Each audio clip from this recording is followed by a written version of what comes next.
नमस्कार,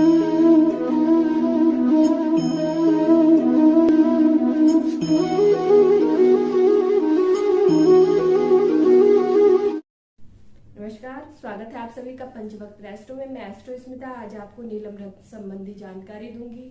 किन लोगों को नीलम पहनना चाहिए, किन को नहीं पहनना चाहिए, क्या वाकई में एमेथिस्ट और जो नीली है ये नीलम के उपरत्न है, किन परिस्थितियों में नीलम नहीं पहनना चाहिए, संपूर्ण जानकारी मैं आज आपको इस वीडियो के माध्यम से दूंगी। तो सबसे पहले बात करते हैं कि नीलम किन को पहनना चाहिए। जिनकी कुंडली में शनि अच्छी अवस्था में है, अगर आपका शनि का लग्न है, मकर लग्न है, कुंभ लग्न है और शनि स्वग्रही होके बैठा है तो आपको अवश्य ही नीलम पहनना चाहिए। यदि आप तुला लग्न के हैं तब भी अगर शनि अच्छी स्थिति में है तो आप नीलम पहन सकते हैं। इसके अलावा अगर शनि तीसरे, छठवें, आठवें या 12वें भाव में स्वग्रही होके भी बैठा है तब भी आप कभी नीलम न पहने। कई एस्ट्रोलॉजर ऐसे होते हैं, ऐसे सजेस्ट करते हैं कि शनि स्वग्रही होके बैठा हुआ है तो आप पहन सकते हो, बेझिझक पहन सकते हो, आपको कोई मतलब बुरा प्रभाव नहीं देगा। लेकिन अगर आप नीलम रत्न तब पहनते हैं शनि अगर मारक भाव में बैठा है, क्योंकि 3, 6, 8 और 12 को मारक भाव कहते हैं। इन भाव में से किसी एक भाव में अगर शनि स्वग्रही होके भी बैठा है तब भी हरगिज आप नीलम मत पहनिए। शनि आपको तो अच्छा प्रभाव देगा, साथ ही साथ उस भाव को भी एक्टिव कर देगा जिस भाव में वो बैठा हुआ है। इसलिए मैं कभी किसी को सजेस्ट नहीं करती। कई एस्ट्रोलॉजर हम बोलते हैं कि आप पहन लो, कोई फर्क नहीं पड़ता, लेकिन फर्क पड़ता है क्योंकि जो नीलम रत्न है और जो शनि है इनका स्वभाव लगभग एक सा ही है। जितने भी रत्न है, हर एक रत्न का संबंध हर एक देवता से है, तो उस देवता का जो बेसिक नेचर है उस नेचर से हम पता लगा सकते हैं कि वो रत्न किस तरह से कार्य करेगा। कई बड़े बड़े ज्योतिष बोल देते हैं कि अगर आपको नीलम टेस्ट करना है तो आप इसके लिए आप एमेथिस्ट पहनिए या नीली पहनिए। तो मैं आपको यही सजेस्ट करूंगी कि आप इन रत्नों को, जो उपरत्न बोले जाते हैं, ये उपरत्न नहीं होते, ये अपने आप में एक छोटे रत्न होते हैं। इसमें भी मैंने पहले वीडियो डाली हुई है अपनी कि एक छोटे रत्न है। इनकी जो नीलम है, एमेथिस्ट है, नीली है, इनका जो साइंटिफिक प्रॉपर्टीज है बिल्कुल एक दूसरे से बिल्कुल अलग है, कोई सिमिलैरिटी नहीं है। तो हम किस आधार पे ये बोल देते हैं कि आप इनको पहनिए। हम ये तो नहीं बोल सकते अगर हमें दूध पीने से कोई प्रॉब्लम है तो हम दही खा के देखेंगे कि ये दूध इन फ्यूचर हमें प्रॉब्लम करेगा कि नहीं करेगा। तो ये तो बिल्कुल गलत बात है। आपको इसका मतलब आपको रत्नों की पूरी जानकारी ही नहीं है।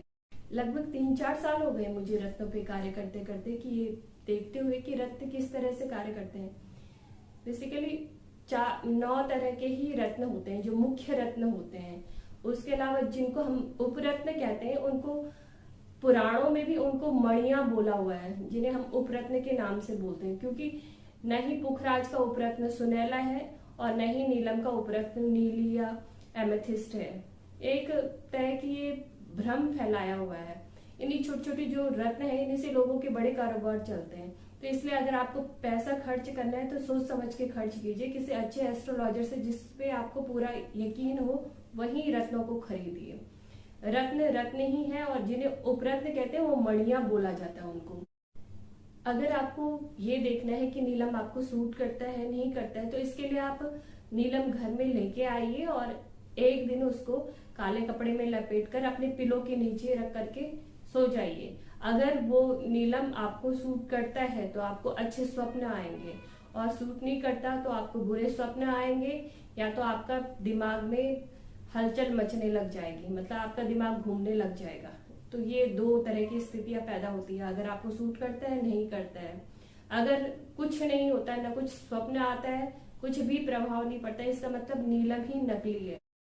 और अगर आप नीलम का और अच्छा प्रभाव देखना चाहते हैं, कि ये देखना चाहते हैं जितना वो प्रभाव देता है उससे भी और अच्छा प्रभाव आपको मिले, तो नीलम और 17मुखी रुद्राक्ष दोनों साथ पहनिए। नीलम आपको और अच्छे रिजल्ट देना शुरू करेगा।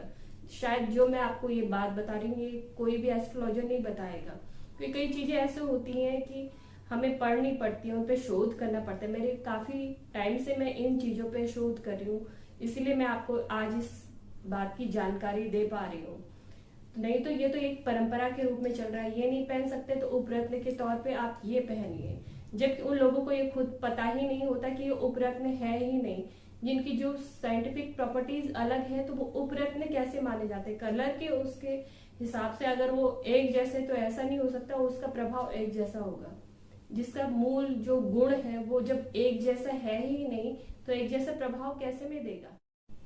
तो ऐसे ही रत्नों के विषय में मैं जानकारी आपके सम्मुख लेके आती रहूंगी, आपका जो ज्ञान है वो बढ़ाती रहूंगी। अगर आपको मेरा ये वीडियो पसंद आए तो सबसे पहले इसको लाइक कीजिए, शेयर कीजिए, सब्सक्राइब कीजिए, अपने फ्रेंड सर्कल में भी शेयर कीजिए, और अगर कुछ अच्छा लगे तो कमेंट भी कीजिए।